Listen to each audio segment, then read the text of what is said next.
আল্লাহ আমার রব, এই রবি আমার সব। দামে দামে তুন মনে তারি অনুভব। তোমার দুনিয়াতে আমি যেদিকে তাকাই, অথই নিয়ামতে ডুবে আছি সবাই। পাক পাখালির গানে শুনি তসবি কলো রব, তসবি কলো রব। আল্লাহ আমার রব, এই রবি আমার সব। আসসালামু আলাইকুম, আলহামদুলিল্লাহ, আসসালাতু ওয়াসসালামু আলা রাসূলিল্লাহ। প্রিয় দর্শক, আপনারা যারা দেশে আছেন প্রবাসে, সবাইকে জানাই অনেক অনেক প্রীতি ও শুভেচ্ছা। শুরু হলো এনটিভি আয়োজিত এবং লাভহীন নিবেদিত অনুষ্ঠান আপনার জিজ্ঞাসা। আপনাদের সাথে আছি আমি জয়নুল আবেদিন আজাদ, আর আপনাদের মনে জাগা প্রশ্নের জিজ্ঞাসার জবাব দিচ্ছেন বিশিষ্ট আলেম ডক্টর মোহাম্মদ সাইফুল্লাহ। আসসালামু আলাইকুম ওয়া রাহমাতুল্লাহি ওয়া বারাকাতুহু। প্রিয় দর্শক, চলুন তাহলে জিজ্ঞাসার জগতে। শুরুতে একটি ইমেল পাঠিয়েছেন রায়হানা দিলশাদ। লিখেছেন, কোরআন মাজিদ পড়তে থাকলে আজানের সময় পড়া কি বন্ধ করতে হবে? কোরআন তেলাওয়াত করছেন, এই অবস্থায় আজান হচ্ছে, হ্যাঁ, আজানের সময় বন্ধ করবেন। আজানের জবাব দিবেন, তারপরে কোরআন তেলাওয়াত করবেন। আজানের জবাবের পরে কোরআন তেলাওয়াত করবেন, কারণ আজানের জবাবের এই ফজিলতটুকু আপনি কোরআন তেলাওয়াত করলে পাবেন না। দুটি ইবাদত, কিন্তু একটা হচ্ছে ইবাদত মুকাইয়াদ বিল ওয়াক্ত, ওই সময় আপনাকে পালন করতে হবে। আর হচ্ছে ইবাদত মোতলাক ইবাদত। আপনি কোরআন তেলাওয়াত তো আজানের পরেও করতে পারবেন, আবার অন্য সময় করতে পারবেন, যে কোনো সময় করতে পারবেন। কিন্তু আজানের জবাব দেওয়ার যে ফজিলত রয়েছে, সেই ফজিলতটুকু এখানে পাবেন না। 2 নম্বর মাসালা হচ্ছে, বা 2 নম্বর বিষয় হচ্ছে এখানে গুরুত্বপূর্ণ যেটি, সেটা হলো এই কোরআন তেলাওয়াতটা হচ্ছে আপনার জন্য নফল বা তাতাওয়া, অতিরিক্ত ইবাদত, জিকির। এটা হচ্ছে জিকির আম, কোরআন তেলাওয়াতটা। কিন্তু আজানের জবাব দেওয়াটা, এটি আলেমদের মধ্যে ইখতিলাফ রয়েছে। একদল উলামায়ে কেরাম বলেছে এটা হচ্ছে ওয়াজিব, কারণ মানে আজানের এই জবাব দেওয়াটা আপনার আজানের সাথে সম্পৃক্ত। যারা আজান শুনবে তারা অবশ্যই জবাব দেবে, তারা মৌখিক এই জবাব দেবে। সুতরাং যারা ওয়াজিব বলেছেন অথবা যারা সুন্নাহ বলেছেন, দুই পক্ষেরই বক্তব্য হচ্ছে এটা নফল মুতলাক, যে নফলটা অতিরিক্ত, এটার চেয়ে উত্তম, এটার চেয়ে বেশি শক্তিশালী। আর ওয়াজিব বলেছেন যারা, তারা তো তাদের বক্তব্য হচ্ছে যদি কেউ তরক করেন তাহলে তিনি গুনাহগারী হবেন। এই জন্য আপনি আজানের জবাব দেবেন, এটা সবচেয়ে আপনার জন্য উত্তম। আজানের জবাবের পরে আপনি কোরআনে কারীম তেলাওয়াত করবেন। এবং সালাতের আমল এটাই, সালফে সালিহিনগণ যখন আজান শুনতেন তখন তারা থেমে যেতেন, একেবারেই সলাতে যেভাবে চুপ করে যেতেন ঠিক সেভাবেই চুপ করে যেতেন। আমরা জানলাম বিষয়টি সম্পর্কে। প্রিয় দর্শক আরও লিখেছেন, দোয়ার কাগজ ছিঁড়ে গেলে কোথায় ফেলবো? সম্মানিত জায়গাতে, যেখানে মানে কোনো মানে হবে না, ডাস্টবিনে ফেলতে পারবেন না। তারপরে এটা রাস্তায় ময়লা জায়গায় ফেলতে পারবেন না।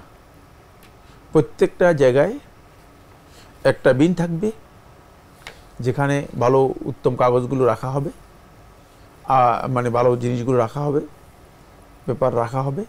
সেগুলো পরবর্তীতে তারা নিয়ে গিয়ে সেগুলোকে সম্মানের সাথে বিভিন্ন জায়গায় হয়তো মাটির নিচে রেখে দিবে, অথবা পড়ে ফেলবে, অথবা পানিতে ফেলে দিবে। এটা আমাদের দেশে করা হয় না, অথবা নাই। যেটা আমি বললাম, এটা আমাদের দেশে বাস্তবতা কি করবে?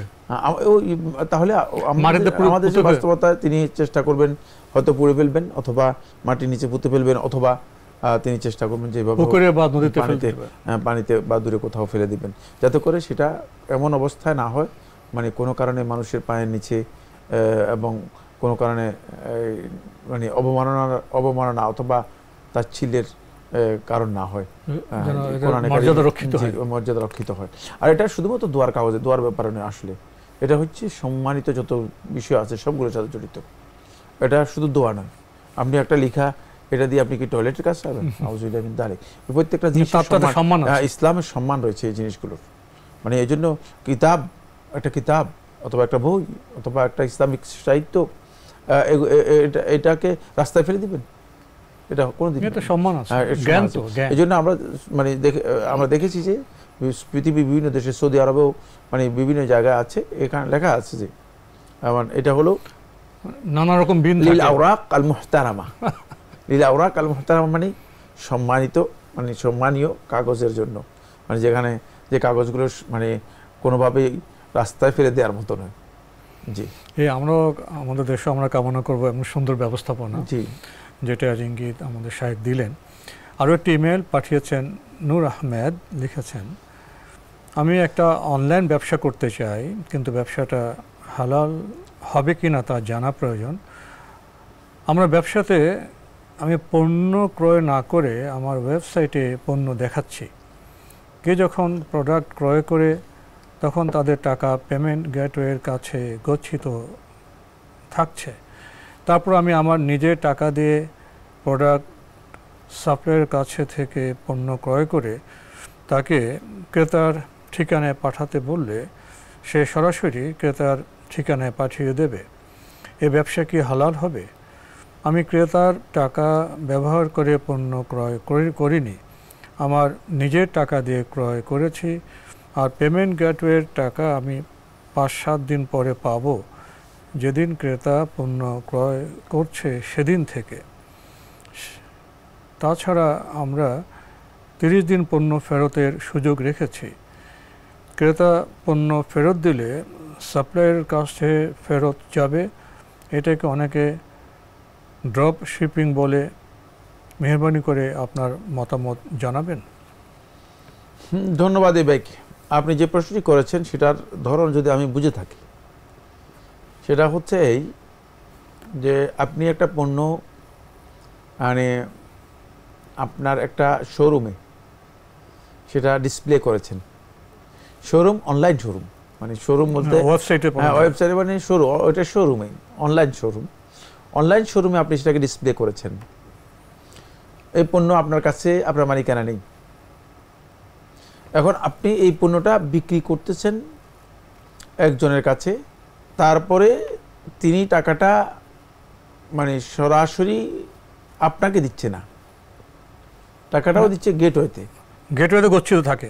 হ্যাঁ, গেটওয়েতে গচ্ছিত। প্রোডাক্ট দেখালেন, পছন্দ করলো, টাকা গেটওয়েতে দিলেন, উনি নিজের টাকায় পণ্য কিনলেন, পণ্য কিনে পাঠানোর পরে উনি গেটওয়ে থেকে টাকা পাবেন। হ্যাঁ, নিজের টাকা দিয়ে আপনি পণ্যটা কিনেন, আপনি টাকাটা পেড করেন পণ্য দিয়ে, মানে আপনি টাকা আপনার নিজের টাকা দিয়ে সেটা পণ্য মূল্য পেড করেন। মূল্য পেড করার পরে যদি এর মালিকানা আপনার সাব্যস্ত হয় তাহলে আপনার এটা বিক্রি বৈধ হবে। আর যদি মালিকানা গেটওয়েতে মানে ওই ডিসপ্লেম্যান বা ডিসপ্লে যার অধীনে আছে তারই মালিকানায় থাকে, তাহলে আপনার জন্য বেচাকেনা বৈধ নয়, হারাম। বুঝতে পারলাম না? খুবই মানে ক্লিয়ার বিষয়। সেটা হচ্ছে গেটওয়েতে যিনি যে টাকাটা দিয়েছেন সেটা তো সরাসরি চলে যাচ্ছে, মানে গেটওয়েতে, সেখান থেকে হয়তো ওনাকে দেওয়া হবে, ওনাকে হয়তো দেওয়া হবে 5-7 দিন পরে দেবে, কি 5-7 দিন পরে দেবে।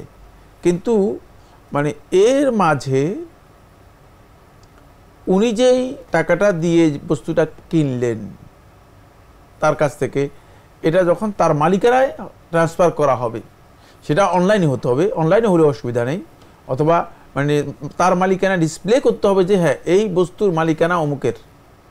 সেটা ডিসপ্লেতেও হতে পারে, অনলাইনেও হতে পারে। যখন আপনার মালিকানা ট্রান্সফার করা হবে তখন আপনার মালিকানা থেকে বিক্রেতার কাছে যাবে, তাহলে এটা বৈধ হবে, অন্যথায় বৈধ হবে না। অন্যথায় এই কাজটি বৈধ হবে না, যেহেতু আপনি বিক্রি করেছেন। রাসূলুল্লাহ সাল্লাল্লাহু আলাইহি ওয়াসাল্লাম হাদিসের মধ্যে ইরশাদ করেছেন, লা তাবি' মা লাইসা লাকা মিলকুন আও মা লাইসা লাকা বিহি মিলকুন আও মা লা তামলিকু। তুমি যেটার মালিকানা লাভ করনি, অর্থাৎ যেটার মালিকানা তোমার নেই, সেটা তুমি বিক্রি করো না। মালিকানাটা অবশ্যই আপনার আসতে হবে না। আরেকজনের বস্তু বিক্রি করে এখন আপনি যদি সেখান থেকে মানে অতিরিক্ত লাভ নেওয়ার জন্য চেষ্টা করেন, তাহলে এটা আপনার জন্য বৈধ হবে না, এটা আপনার জন্য বৈধ হবে না। জি, আমরা জানলাম বিষয়টি সম্পর্কে। প্রিয় দর্শক, আরও একটি ইমেল পাঠিয়েছেন মোহাম্মদ সোহেল রানা, দিনাজপুর থেকে, লিখেছেন, আমি একটা বিষয়ে জানার জন্য মেসেজ করলাম। আমি এই সমস্যা নিয়ে খুবই চিন্তিত। আমি যখন নামাজে যাই বা কোনো কাজ করি অথবা যে কোনো সময় হঠাৎ করে আমার মনে অনেকগুলো প্রশ্ন জাগ্রত হয় যেগুলো জঘন্যতম পাপের শামিল। এই যেমন নামাজ শেষ করলে মনে হয় এসব কেন করছি, এগুলি কি কোনো বাস্তবতা আছে বা আদৌ আল্লাহ আছে কি না। আসলে এগুলো মনে নিয়ে আসা ও জাহান্নামে স্থান পাওয়ার মতো পাপ, কিন্তু আমি এই সমস্যা থেকে বের হতে চাচ্ছি, আমার করণীয় কি? এসব চিন্তার ফলে আমার কি পাপ বাড়ছে? আপনি যে প্রশ্নটি করেছেন যে এসব চিন্তার কারণে আপনার কি পাপ বাড়ছে, না, পাপ বাড়ছে না। ওটা তাহলে আপনি নিশ্চিত হলেন, একটা পয়েন্টে আপনাকে নিশ্চয়তা দেওয়া গেল, সেটা আপনার পাপ বৃদ্ধি পাচ্ছে না। সেকেন্ড যে পয়েন্টে সেটা হলো এটা এক প্রকারের ওয়াসওয়াসা রোগ আপনাকে আক্রান্ত করছে। এটা আপনাকে মানে যথাসম্ভব চেষ্টা করতে হবে এখান থেকে নিজেকে বিরত রাখার জন্য, দূরে রাখার জন্য, প্রত্যাখ্যান করার জন্য। যখনই মনে আসবে তখনই এটাকে প্রত্যাখ্যান করার জন্য চেষ্টা করবেন। বেশি বেশি করে আল্লাহ রাব্বুল আলামিনের আশ্রয় প্রার্থনা করবেন। 3 নম্বর যে কাজটি করতে হবে সেটা হলো যে কোনো একজন যারা মেন্টাল এটাকে কাউন্সিলিং করে থাকে, মানে সাইকোলজিক্যাল যে সমস্ত মানসিক বিশেষজ্ঞ রয়েছে তাদের সাথে কাউন্সিলিং করবেন। কাউন্সিলিং করলে আপনার এটা আস্তে আস্তে কমে আসতে পারে। আপনাকে সেই কাউন্সিলিংও যেতে হবে। এটা মানে আপনাকে এক পর্যায়ে মানে আরও বেশি, যদি আপনি এটাকে প্রত্যাখ্যান করতে না পারেন, এখান থেকে নিজেকে বের করতে না পারেন, তাহলে এটা আপনার মধ্যে আরও বাড়বে। এক পর্যায়ে আপনি এমন এক মানসিক রোগে আক্রান্ত হয়ে যাবেন যেটা ওয়াসওয়াসার ভয়ঙ্কর একটা রূপ। তখন আপনি প্রত্যেকটা জিনিসের মধ্যেই আপনার মানে ওয়াসওয়াসা এসে যাবে। এই জন্য আপনাকে এখনই প্রথম থেকেই চেষ্টা করতে হবে এখান থেকে বাঁচার জন্য এবং বেশি বেশি করে আল্লাহ রাব্বুল আলামিনের কাছে ইস্তেআযা করার জন্য। তবে এই ধরনের প্রশ্ন এত বেশি এখন কেন? মানে আমি এই ধরনের প্রশ্ন প্রতিদিন 2-3টা পাই। আর এখানেও দেখতেছি যে আমাদের কাছে এখন লিখিত এই ধরনের প্রশ্ন অনেকগুলো আসতেছে। তার কারণ হচ্ছে মানুষ মূলত নিজের মানসিকতার উপর প্রচণ্ড চাপ সৃষ্টি করতেছে। কারণ প্রত্যেকটা জিনিসের লোডের একটা ক্ষমতা আছে, সেটা প্রত্যেকটা জিনিসের লোড দেওয়ার মতো ক্ষমতা আছে, কিন্তু আমরা মানুষরা বিভিন্ন ধরনের লোড নিজেদের উপর নিয়ে আমাদের যে সভ্যতা, সমাজ ব্যবস্থা এসব মিলিয়ে ফলে আপনি এখন সমস্ত ওয়ার্ল্ডের মাথা ব্যথা আপনার মধ্যে নিয়ে গেছেন। এমন এই বিষয়টি অনেক অবদান রাখে, জি যথেষ্ট অবদান রেখেছে। এগুলোই কারণ। সুতরাং এই কারণেই মূলত আমরা ক্ষতিগ্রস্ত হচ্ছি এবং এই ধরনের প্রশ্ন বেশি বেশি আমাদের সামনে আসছে। আমাদের হাতে একটি ইমেল পাঠিয়েছেন মোস্তাক আহমেদ, সৌদি আরবের তায়েফ থেকে লিখেছেন, আমি সৌদি আরবে একজন প্রবাসী। সৌদি আরবে আসার পর আমরা আদায় করি। কাবাকে 7 বার প্রদক্ষিণ করার সময় 7টা দোয়া আছে যা আমি না পারার কারণে দোয়া না পড়ে এমনিতেই 7 বার প্রদক্ষিণ করি, এবং সাফা মারওয়ায় দৌড়ানোর সময় যে দোয়া আছে তা না পারার কারণে দোয়া না পড়েই এমনিতেই দৌড়াই। এখন আমার প্রশ্ন, দোয়া না পড়ে এভাবে ওমরা আদায় কবুল হবে কি? সৌদি আরবে বসবাসরত প্রবাসীদের সাথে কথা বলে জানতে পারলাম অনেকেই অনেকবার ওমরা পালন করেছে, কিন্তু জিজ্ঞেস করে জানতে পারলাম দোয়াগুলো অধিকাংশ লোকেই পারে না। এভাবে ওমরা পালন করলে ওমরা কি কবুল হবে? তার উমরা হয়েছে কিনা? উমরা হয়ে গিয়েছে। আর আপনি যে ইনফরমেশন দিয়েছেন সেটা ভুল দিয়েছেন। তওয়াফে 7 চক্করের মধ্যে 7টি দোয়া রয়েছে, এই কথা শুদ্ধ নয়, বরং এটা একটি বেদাতি কথা। 7 চক্করের জন্য আলাদা কোনো দোয়া নেই। প্রত্যেক চক্করেই রুকনি ইয়ামানি থেকে রুকনুল হাজার, হাজরে আসওয়াদের রুকন পর্যন্ত এই যে জায়গাটুকু আছে, এই জায়গাটুকুতে শুধুমাত্র একটা দোয়া আছে, রব্বানা আতিনা ফিদ দুনিয়া হাসানা ওয়া ফিল আখিরাতি হাসানা ওয়া কিনা আযাবান নার। এই দোয়াটুকু শুধুমাত্র আপনার পড়তে হবে। এই দোয়াটাই হচ্ছে এখানে মূল দোয়া, তাও সুন্নাহ, ওয়াজিব নয়। মানে ওমরা এর জন্য অথবা তওয়াফের জন্য এটা পড়তেই হবে, না পড়লে তওয়াফ বাতিল হয়ে যাবে। পৃথিবীর কোনো আলেম বলেননি। আপনার তওয়াফের পদ্ধতি হচ্ছে আপনি হাজরে আসওয়াদের যেই কর্নার আছে সেই কর্নার থেকে আপনি তওয়াফ শুরু করবেন, তারপরে আপনি তওয়াফ আবার হাজরে আসওয়াদের কর্নারে শেষ করবেন। এইভাবে 7 চক্কর যদি আল্লাহর ঘরে তওয়াফ করেন, ওয়ালিয়াতাওয়াফু বিল বাইতিল আতিক, তাহলে আল্লাহর ঘরে যে তওয়াফ রয়েছে তওয়াফের ফরজ হুকুম আদায় হয়ে যাবে। ঠিক অনুরূপভাবে সাই, সাফা মারওয়া, সাফা মারওয়াতে আপনি যে সাই করার কথা আছে সেই সাইটা যদি আপনি করেন 7 বার করেন, সাফা থেকে মারওয়াতে একবার, মারওয়া থেকে সাফাতে আসলে আরেকবার, এভাবে 7 বার, 7ম বার গিয়ে শেষ হবে মারওয়াতে। এই সাই যদি আপনি করেন তাহলে আপনার তওয়াফ এবং সাই এর মাধ্যমে আপনার উমরা শেষ। এখানে দোয়া কবুলের জায়গা, দোয়া কবুলের সময়, এই জন্য এখানে অধিক পরিমাণে দোয়া করা এটা সুন্নাহ। আর যত বেশি পারবেন সেখানে দোয়া করবেন। সে দোয়া আপনি আপনার ভাষায় আপনার মন থেকে যেটা চায় সেটাই করতে পারবেন। এর জন্য রাসূলুল্লাহ সাল্লাল্লাহু আলাইহি ওয়াসাল্লামের যে দোয়াগুলো আছে বা সুন্নাহ যে সমস্ত দোয়াগুলো উল্লেখ করা হয়েছে সুন্নাতে, সেগুলো যদি আপনি পড়েন তাহলে আপনার জন্য ভালো করতে পারেন, কারণ সেগুলো জওয়ামিউদ দোয়া, এমন দোয়া যে দোয়াগুলো ব্যাপক অর্থবোধক, যেগুলোর মধ্যে সব কথা ইনক্লুড করা আছে, সেগুলো যদি আপনি দোয়া করেন অনেক উত্তম করে, সন্দেহ নেই। কিন্তু একটি বিষয় বুঝতে হবে, সেটা হচ্ছে যে এখানে নির্দিষ্ট কোনো দোয়া করার দরকার নেই, যেই কোনো দোয়া আপনি করতে পারেন, যেটা আমার প্রয়োজন মনে করেন, আপনার প্রয়োজন মনে করে সেটা করতে পারেন, যেহেতু দোয়া কবুলের সময় এবং দোয়া কবুলের স্থান। তাই আপনার উমরা হয়ে গিয়েছে, এই নিয়ে আপনি কোনো ধরনের অরিড দুশ্চিন্তার মধ্যে পড়ার, অস্থির হওয়ার কোনো কারণ নেই। বাকি যারা আপনাকে ইনফরমেশান দিয়েছে যে প্রত্যেক চক্করের জন্য আলাদা আলাদা দোয়া রয়েছে, এটি একটা ভুল ইনফরমেশান দিয়েছে, এটা সঠিক নয়। আসলে ইবাদত খুবই সহজ, আমরা অনেক সময় কঠিন করে ফেলি না জানার কারণে। আমরা আসুন ইবাদতের বিষয়গুলি জানি। প্রিয় দর্শক, আমাদের হাতে একটি চিঠি পাঠিয়েছেন রাফসান, গাজীপুর, ঢাকা থেকে। লিখেছেন, সালাতে 2 রুকনের দূরত্ব বা দৈর্ঘ্য সমান বলতে কি বোঝায়, একটু বিস্তারিত বলবেন? সমান বলতে কি বোঝায়? একেবারে সহজ কথা। মানে আপনি সালাত যখন আদায় করবেন তখন আপনাকে খেয়াল রাখতে হবে যে আপনি যে কিয়াম করতেছেন, যে রুকু করতেছেন, যে সিজদা করতেছেন, এগুলো কাছাকাছি হবে। এগুলো মানে এর মানে সময় ব্যয়টা, সময় ডিউরেশনটা একটা এক ধরনের হবে না, একটা 2 সেকেন্ড, একটা 5 মিনিট এরকম হবে না।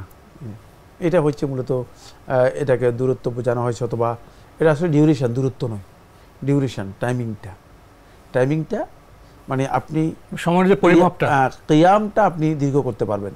নফল সালাতের মধ্যে কিয়াম দীর্ঘ করারই হচ্ছে সুন্নাহ, আর বাকি ফরজ সালাতের মধ্যে কিয়ামটাও রুকুয়ের কাছাকাছি।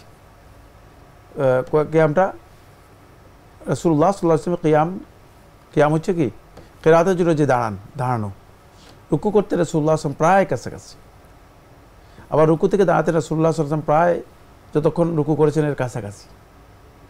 তারপর রাসূলুল্লাহ সাল্লাল্লাহু আলাইহি ওয়াসাল্লাম সিজদা করতেন, মানে রুকুতে যতক্ষণ ছিলেন প্রায় এর কাছাকাছি। এখানে সময় ক্ষেপণ একটা মিল ছিল, জি সময় মিল ছিল। তারপরে সিজদা থেকে রাসূলুল্লাহ সাল্লাল্লাহু আলাইহি ওয়াসাল্লাম উঠে বসতেন একটু লম্বা বসতেন। তারপরে রাসূলুল্লাহ সাল্লাল্লাহু আলাইহি ওয়াসাল্লাম আবার সিজদা করতেন ওই আগে যে যতটুকু করেছেন এই কাছাকাছি। এখন অনেকে দেখা যায় যে একটা সিজদা করেছেন তিনি 2 সেকেন্ড, আর একটা সিজদা করেছেন 5 মিনিট। না, এইটা হচ্ছে মানে সঠিক নয়। একটি তেলাওয়াত করেছেন তিনি, হয়তো মনে করেন লম্বা একেবারে সূরাত, মনে করেন একটা লম্বা সূরা পড়ে ফেলেছেন, প্রথম রাকাতে সূরা আল ইমরান পড়ে ফেলেছেন, আর একটা দ্বিতীয় রাকাতে গিয়ে তিনি কুল হু আল্লাহু আহাদ দিয়ে শেষ করে দিয়েছেন।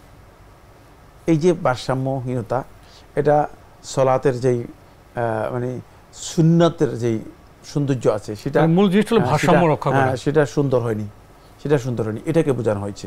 রুকনগুলো প্রত্যেকটা যেন কাছাকাছি, টাইমিংটা সমান হয়। খুবই গুরুত্বপূর্ণ বিষয়ে আমরা অবগত হলাম। প্রিয় দর্শক, আরও লিখেছেন, তাওহীদ ও ইখলাস কি ভিন্ন জিনিস? ইবাদতে এদের গুরুত্ব কতটুকু? ধন্যবাদ।